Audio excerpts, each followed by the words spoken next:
No! God, please, no! No!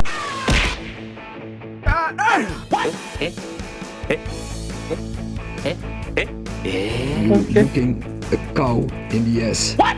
You what? Then Hit a cow in the ass. a cow in the ass. Welcome back to Mufc Realist TV, your one-stop shop for all the latest Manchester United content. Nice. Here we tend to bring you all the positive facts about Manchester United on the pitch and off the pitch, or what we say win, lose or draw, or in this platform we tend to say win, lose or show, giving you a kind of a voice over reasoning, because mental health is certainly an issue if we win, lose or draw. But you know, being a patriot passionate, right, we tend to stick together and we don't practice treason, do we?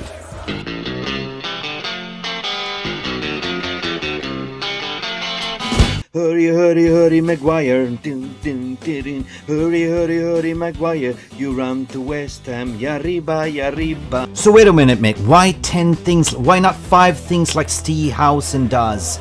Well, it's 10 things like Ten Hag people. Use a logic and reasoning. And also we're trying to compile things in 10 minutes.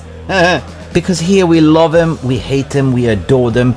But of course, we never ignore them. We're talking about the facts. We're talking about 10 things that we learn about Manchester United this week. We are giving them the roses, but we also give them the thorns. Why? Because we are the Red Devils with the horns. So let's stick together. Let's do this. Let's talk about 10 things we learned about Manchester United this week. Let's get ready to rumble!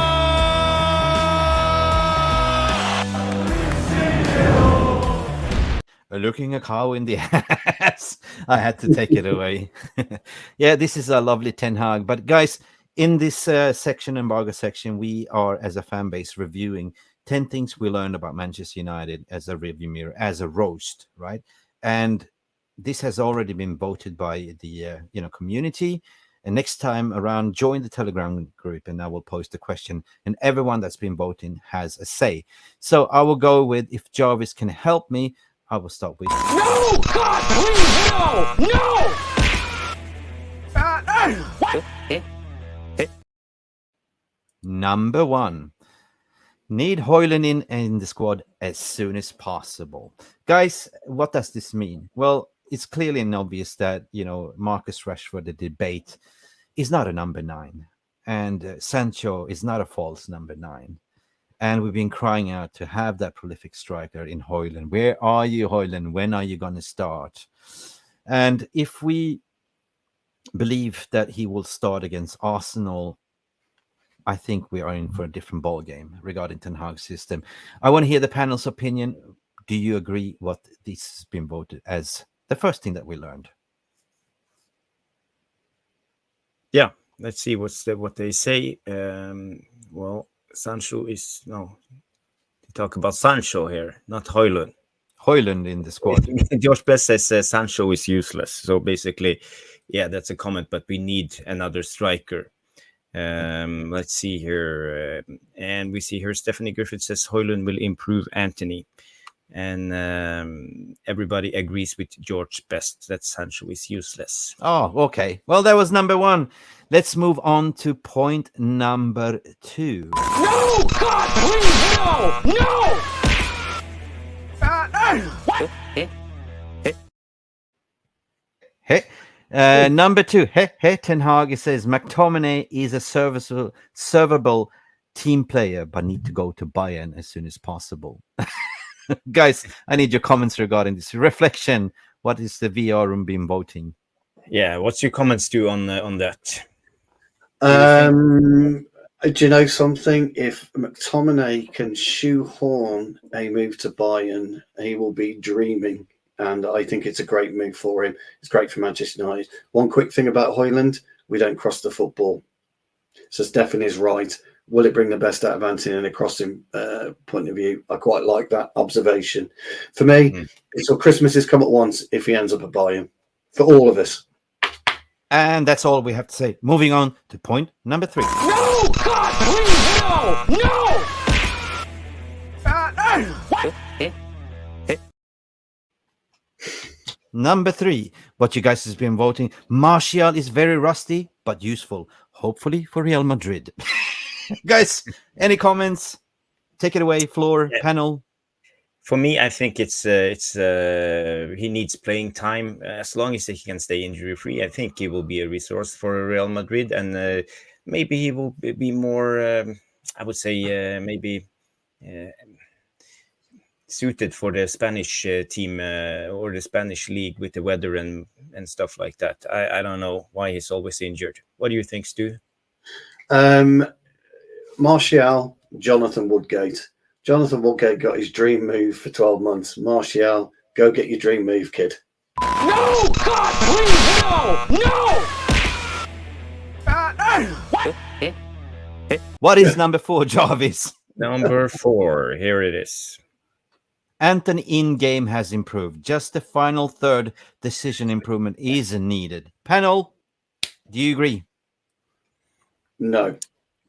Oh, that's all I'm going to say on that one. I don't think it's improved at all, no. I would say a little bit again in the last game. I saw some analytics of the game, and Anthony was actually going more to the outside of his fullback a couple of times more. So it was more unpredictable. So yeah, but he needs to step up his game, and you know he's very one-dimensional. He's a one-trick pony. Well, hang on a second. I saw a little bit of improvement. How he's finted that in the byline and went to the right and surprised everyone because people were thinking he's going to cut into the left. No, Anthony was popping up to the left, to the right. He was interchanging with Martial. No! God, please, no! No! What's going on here? Dalot played fine on the left. We need reinforcements. Yes, guys, take it away. What was your assessment of Dalot on the left? And we talked about the cuckoo train. I'll be 2 seconds. Yes, the bus pass has been put down. It's actually my uncle's. Dalot, woefully out of position. At least 8 times. So reinforcements, please. Mr. Jarvis Cocker, do you agree what the VR room has voted as point number 5? The Dalot played fine on the left, like a fine wine, but we definitely need a reinforcement. Take it away. I would actually say that I think he was okay because I didn't have high expectations. He had a couple of good tackles, you know, and I like the way he has a lot of tenacity in his game. He's like a little bit wild, you know, when he throws down and it's like the song. I like the way you're working. I like the jiggity. I'm confident when he plays because he has a lot of pace. So even though he misses a tackle or is out of position, he can always recover because he has pace. So for me, I think he's more like a slow starter. And if he gets more game time, he will probably improve a lot.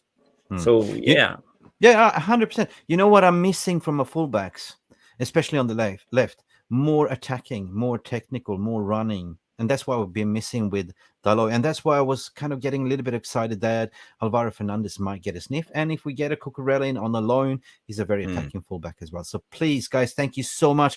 This leads I just want to mention some of the VAR room. They say, Stephanie say play Alvaro Fernandez. Say Mark, he said he did all right.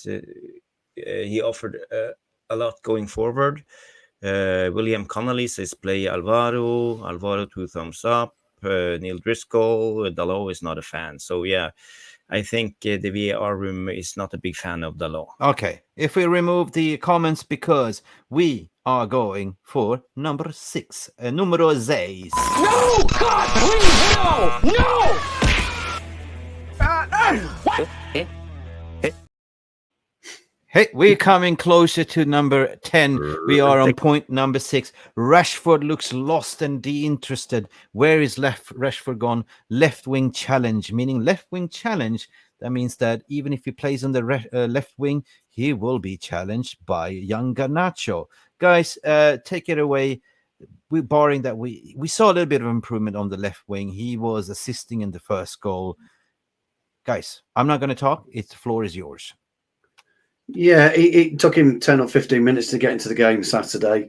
We were all quite frustrated in the stands. But what I will say is when he kind of got into the game, he played his way into the game quite nicely. And I thought he had a strong second half. Last 20 minutes particularly, I thought he looked good. So we got no problems with Rashford. It's not a discussion for me. No problem. No problema. Jarvis Cocker, take it away with your Rashford, analysis and roast. Yeah, he had great output. You know, there was a stone cold penalty. I can't understand why they didn't think there was a penalty. We saw the pictures. Yeah, so that was ridiculous. And That he had was a pen. yeah, there was a pen, and he had a good assist for Eriksen goal. The thing is, when he's not in form, his head hangs down. He looks at the ball all the time. When he have the ball, he doesn't look up, so he doesn't know what goes around him. So that's the problem with Rashford. So he needs to be in the zone for me to be a good player. So at the moment, he looks really, I think, a little bit headless when he has the ball, and he's very frustrated because he never passed the ball. So yeah, I'm gonna round it up with this song. I got a Rashford. I got a pen. Ooh, a Rashford pen. What's people saying in the VR room before we go on number 7? Rashford on the left, but to be careful, it drops tempo. Garnacho will creep in. 100%. He had 2 moments. From this moment, as long as I live. What? I can understand where Mark's coming from, because I think he was at the match as well. But he had a few more in the second half. What he's lacking, Mick, and I come back to your Shaw comment, he's lacking that cohesiveness with a Luke Shaw type player. That's what I believe Rashford will become good. Rashford is always a slow starter. You know, give him time. It's not 99, but Rashford will always come good. If you remember, Rashford is always slow on the blocks in the beginning. Rashford, okay, says Neil Driscoll. Let's move on. Nick, what are you saying? Should sold Rashi? Nah, come on, man. Let's go. More positivity, but it is Rashford looks lost in a disinterested left-wing challenge.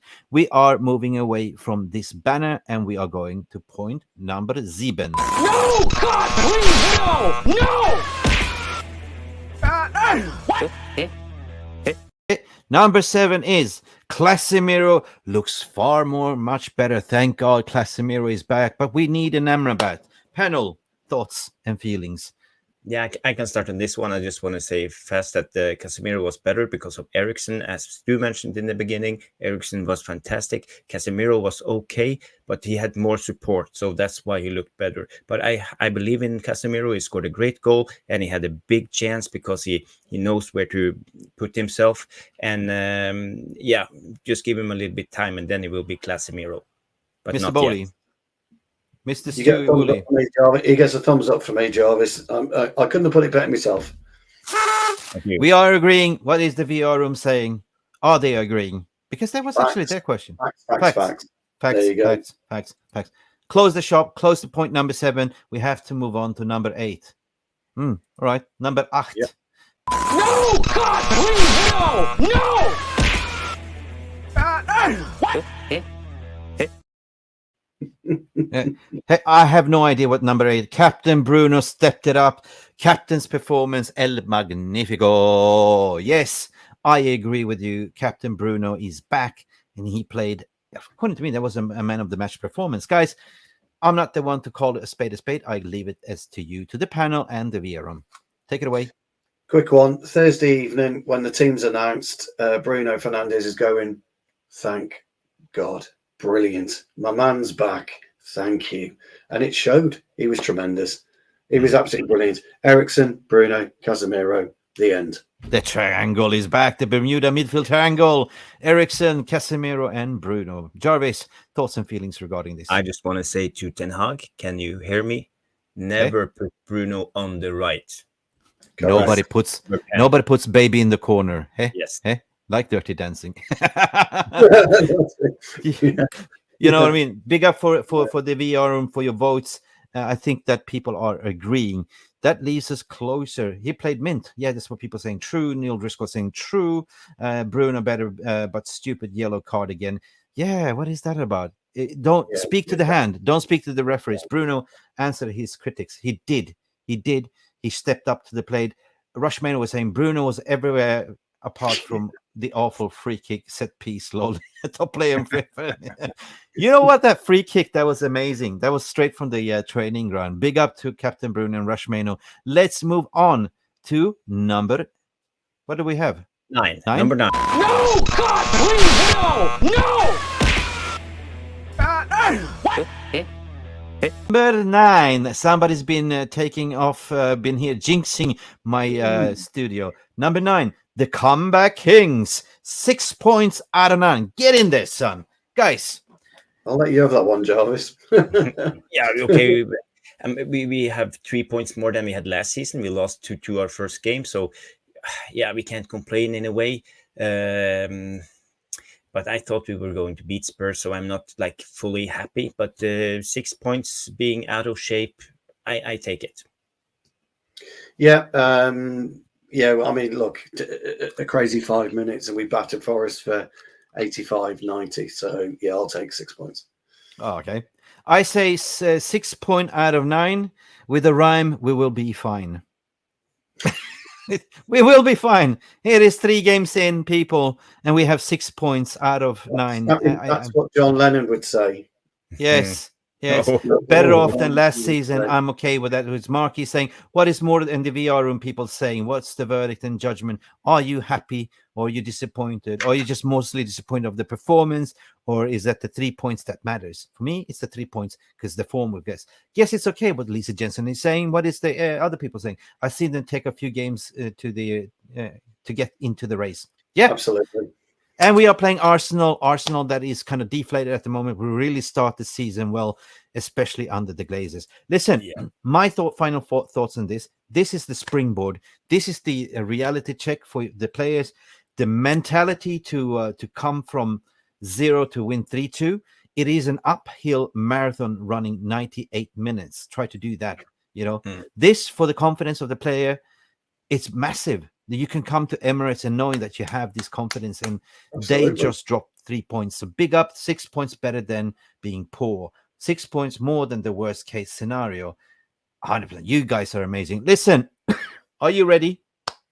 Are you ready for the final 10? 10 like Ten Hag. Where is my crescendo? Where's my drum roll? Here comes the horror movie. Where's the 10 things? Yeah? No! God, please, no! No!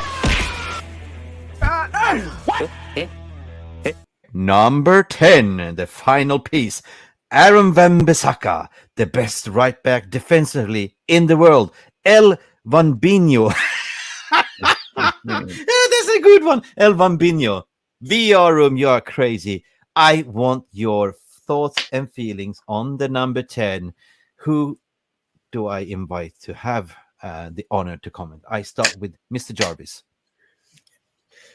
Yeah, we call him the spider because he has spider legs. No one shall pass. And if they try, he just tackled them off the pitch. So yeah, I believe also that he's one of the best right backs in the world defensively. I call him Wambinho, as Jarvis knows. He does. I call him Wambinho. I've loved him for ever since he's been at United. He gets a lot of stick, but defensively he is numero uno. 𝒊𝒂𝒚, Wan-Bissaka, spider legs.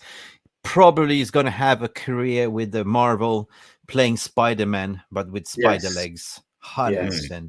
The most improved player under Ten Hag. The most that listened to his advice, because people were thinking he's gone in January last season. Remember, he's been the most improved going forward, defensively solid. You shall not pass. And I'm so proud of this. He's been putting man of the match performances every single game. This is just the beginning. So proud of you, AWB, best in the Premier League so far. I think everyone is agreed. Lisa Jensen also say he gets close. Lol. Close banana cigar, according to Lisa. Aaron Wan-Bissaka doesn't challenge. He depends solely on the recovery tackle. It sometimes causes him allowed too much space and crosses in the box. In a way, but he's got an perception and deception. He reads the game. He doesn't really dive into the tackle. He waits, anticipates, and goes boom, like sting like fly like a butterfly, sting like a bee. Yeah. Guys, this is amazing what you guys. Spider, Luan France is saying spider. Rushmain is saying Aaron Wan-Bissaka did well again, but went missing for the first breakaway goal. Rashford is in the centre back. Lol. Guess what? Speed and turnover. That's all that was. Yeah. The thing is that the two goals we were playing the highest line that I ever have seen, right? We basically left a gaping hole in the back, and they were exploiting us, you know, on the counterattack. So we were just playing catch up. Rashford was chasing. It was just sheer confusion. Second goal, it was like the Harry Maguire. The guy didn't know the ball hit him in the face and went in deflected. If you remember that, it happened to Harry Maguire against Sevilla in Champions League. No, not Champions League, Europa League. What the hell happened there? Yeah. Accidents happen, you know. Guys, this is amazing. This is summarizing 10 things we learned about Manchester United this week. As a weekly tradition, we will do this together. Together, we will do this. This is fun, engaging. Join the Telegram group, because there is where the action happens. The link to join the Telegram group is in the video links description. Come and join us, and we will post every week. Give us your vote, 10 things what we learned about Manchester United, and we will shout it out. Big up for everyone that's been contributing. I have to go to my Telegram group to say who has been contributing. Jarvis, any final words before we die? Yeah, I before we go, because I sit in Norway, up in the north, and I know you, Mick, you sit in Sweden. So we don't get to go to Old Trafford that often. So, but Stu, you had your ticket. So can you tell me about the match experience? How was it? Yeah, well, look, I'm a 29-year veteran, season ticket holder veteran at Old Trafford, a platinum holder. But my lad tends to go now. But, the atmosphere, the sense of family is still there. Whatever we all think about what's going on with the Glazers, what's happening with the takeover, what's happening outside in the world, in Ukraine and things of that nature, when you walk through the turnstiles, you're home. It's a family. You smile at everybody. You hug each other. People love each other because we've got one common aim, and that aim is the greatest football club on the planet, and that is Manchester United. That's what we all love. And you know something? I often talk about, and Mick does and Jarvis does, I often talk about the problems with mental health, and the people from the outside try and look strong, but on the inside, they're really, they need people.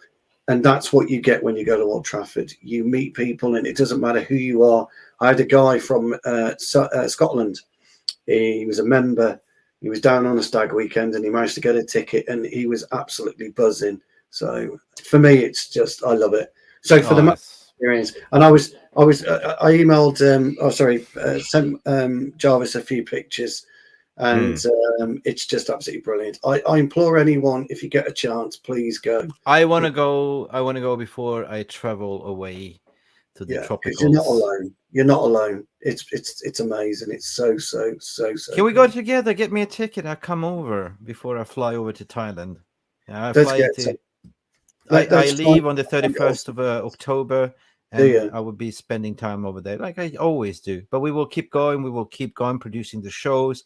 It'll be difficult, but I dream to go back to Old Trafford. I haven't been for 7 years, my friend. Not being supporting the Glazers, but now tide is turning. I feel a little bit, I see myself on this channel being the guardian of the culture, the guardian of the badge, never to slag our badge through the mud, through the media and what's been going on. And I get so upset when people are actually trying to throw the manager under the bus and not seeing what, is the best thing that happened since Sir Alex Ferguson. And I just lost my shit the other day on a Friday show. I put my hand up. I did. Because I cannot take this flip-flopping fan base. It is like people are changing opinions like they're changing underwear. You wake up, you have skid marks in it by all the shit you've been talking, and you change the underwear. The same thing, like you're slagging Rashford as shit, Trashford, and the next thing the same fans are actually raving Rashford. And just stay united, people. Just stay united. Trust the process. Believe in the manager, and we will get new ownership, and we're going places. I know, and I've been praying and been preaching that. I get that, because as United fans, we've been by default giving this panic button. As soon as the shit hits the fan, that the press and media is discovered that is the weakness point. That's what we can press. We'll publish some shit, and you guys will absolutely lose your mind. And therefore, you can always come to this channel. Tomorrow, we're doing Mental United. Right? where we're actually creating the content around you guys. So it's going to be call-in show. We call it Mental United. You know, come in, have your say, speak what you're feeling about the transfer market and the things, what you think, you know, what it does it mean for you to be a Manchester United fan? Because at the end of the day, guys, it ain't matter if you're a match-going fan or E-Red, living in Australia, Canada, like Luan France, like Jarvis in Norway. We all watch the same game. We all support the same team. We all wearing the badge. I'm so Patriot Red. I cannot believe it. This is my family, right? You guys are my second extended family, and my divorce papers has been on the table many times because of this. You know, Mickey, you make a really good point, because whether you go to the match days or not, only a finite amount of people can walk through the turnstiles at Old Trafford. But it doesn't, you know, when you're watching it, you're still there. You know, when people, you've also got to remember, I mean, and some of the guys will remember this, you know, Steph will remember this, and Alan and the guys, Sim, the guys. I scalped a ticket in 1988, following Manchester United in the Kop. I stood in the Kop around surrounded by Liverpool fans. You know, I've done this. I've scalped tickets all over the world. I've traveled all over the world with Manchester United, and that's Me too. And you know, when you go into an away end as well, and the lads will back me up here, it doesn't matter if you don't know the songs. They'll help you. People will put their arm around you. They just want you to be the best. Wemby. Jonathan Liljeberg, wanna be Saka? Yeah, so, we will see Jonathan Liljeberg on Sunday when we play Arsenal. Wanna be Saka? That's it. Big one. Yeah, you were saying. And like my first game, Alan's was 74, mine was 77. I was at the Old Molyneux for Wolves. My uncle Brian took me, and part of being a platinum holder, you're allowed to have a name on your seat, and I had my uncle Brian put there because he took me when I was 7, and things like this. But it doesn't matter where you go, and if you guys come over and you walk through that door, people will be there. They'll talk to you. They'll smile with you. They'll laugh with you, and they'll cry with you. It's amazing. I have a deep story that shares my fond memories. It goes way back to my grandfather, God rest his soul in peace. He was the one that was a diehard Manchester United fan, lived in Yugoslavia, you know, and he was there first time to see Manchester United play, you know, Red Star Belgrade in 1958. 1958. He saw his idol, Bobby Charlton, score. Who else was it? It was an aggregate, and there was the same where the accident happened. He never stopped talking about seeing his idol play for the first time, but unfortunately, some of the idols he never saw again. I get goosebumps because Granddad, he passed the tradition on to my father, who actually was a George Best fan, right? But my father and grandfather always argued, no, you haven't seen the best striker. That was Bobby Stiles, he said. Always said Bobby Stiles was the best striker, wasn't it? Right? So this is passed on from generation to generation, right? I grew up in a Manchester United family through and through. My granddad, myself and my dad used to watch the games together. You know, Dad is gone. You know, my old man is pushing 80, still a diehard Manchester United fan. Unfortunately, my brother is a Scouser fucking fan. Black sheep of the family. How did this happen? But that is my story, and that is why I'm so protective of the legacy. I understand there's some youngsters, they are kind of growing up in this generation that never had the experience of the 90s, the 80s, and the good times, right? I know that you've been experienced the bad glazership ownership, like, you know, since, you know, Sir Alex retired, and it's been absolutely shit show, and we've been trying to find the identity. But with Ten Hag at the helms right now, appointing McLaren, that was working alongside with, you know, Sir Alex, we are slowly finding that identity. You know, I hope you can feel it. I hope you can smell it. And that's why I say stay united and don't fight with each other. Be nice to each other on the socials. And please do smash a like. We are lacking the like. And don't be greedy glazers here. You know, we don't take dividends, but we do take your like. Amazing. Thank you for engaging, guys. Any final words, Jarvis? What's your deepest memory?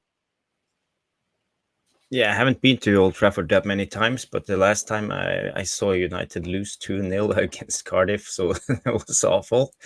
But you know, I agree what the alien no what Rashmano said about the fan, and what you told me, the fan base. You know, they learn your song. We sat there, had the beer on the Bishops outside the stadium on match day.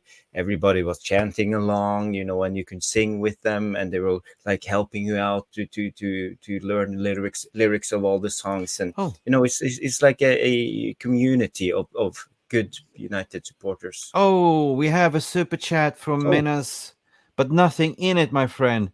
Oh, Please, right. what did you forget to write something? But thank you, sir, for your donation. Please write something ASAP, or was it just a super sticker? Maybe it was. I don't know. This is your Menas, double espresso. This is your double espresso. it wasn't my double espresso. Hey, thank you, sir. Listen, you guys have been amazing. Sim is here as well, Menas. This was my double espresso. Guys, That's do you it. need a double beer or double shot vodka or whatever you're drinking? Jarvis, you had 2 mugs. I will share Yeah. something. You I had have 2 two. mugs. Only had one. Woohoo. People, I hope you really enjoyed the show. Thank you again, Stu Wolley, for providing a voice Pleasure. of Thank you reason, for for having me. coming out the sim bin. Finally, we missed you, Yes. sir. Snickers is coming your way, as per usual. We Yes. reward you with Snickers. Jarvis, any final words before we close the shop? And we are seeing each other tomorrow with Mental United. Anything you want to add on? Yeah, this week is going to be exciting. I love the build up for the Arsenal game. It's on Sunday. Well, we're gonna have That will be an important game, but we will cover a lot of the last transfer window days. Hopefully we'll get some signings, and we will build up against the Arsenal game. Sadly, I won't be around on this weekend because I'm going away to Krakow, actually, on a business trip. But I will bring my laptop, and hopefully I can do a couple of shows with you. Yeah. Okay. On Thursday, we got you covered, Jarvis. We are going to do the Arsenal preview, and we're bringing back Alex, the Red Lobster Gooner, and potentially have Colleen as well in. I'm working on that. It's going to be Arsenal versus United. That's going to be epic show, guys. 9 p.m. Thursday preview. It's going to be different. It's going to be gloves off, and it's going to be punches below the belt as well, guys. I'm really looking forward for that one. Guys, thank you for tuning in, everyone. Big up to all of you. Don't forget to smash the like on the way out. Don't hit your head. Become a member if you haven't become a member. We are now, I lost the count on the membership, but we can now put like a full Premier League team almost. You guys been amazing. Thank you for all the donation and super chats. I want to shout out to all of you for the coffee donations. Let's just go back to, I want to sort of give the gratitude to people who actually super chatted. We had Nigel Flynn, with the amazing super chats, Alien Tenor as per usual supporting the channel, Compost Smurf with a beautiful Alien Tenor, Rush Mano as well, Manas as well. So all of you, big up to you, and also the memberships and gifted memberships from. I lost my train of thought now. I'm so tired. Angie as well.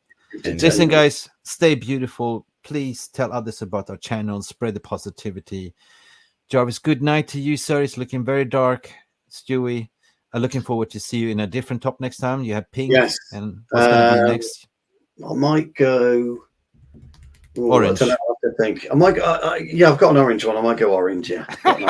Go orange. Go orange. Right. We are not sponsored by the telecommunication company Orange. We are sponsored by. That's all, folks. People. We have peace, love, and banana, or what we say, Jarvis. Thank you all. Peace, love, and unana. All right, thank you. We'll have banana. Good evening, folks. Thanks. See you tomorrow. Bye-bye. Bye for now. Bye.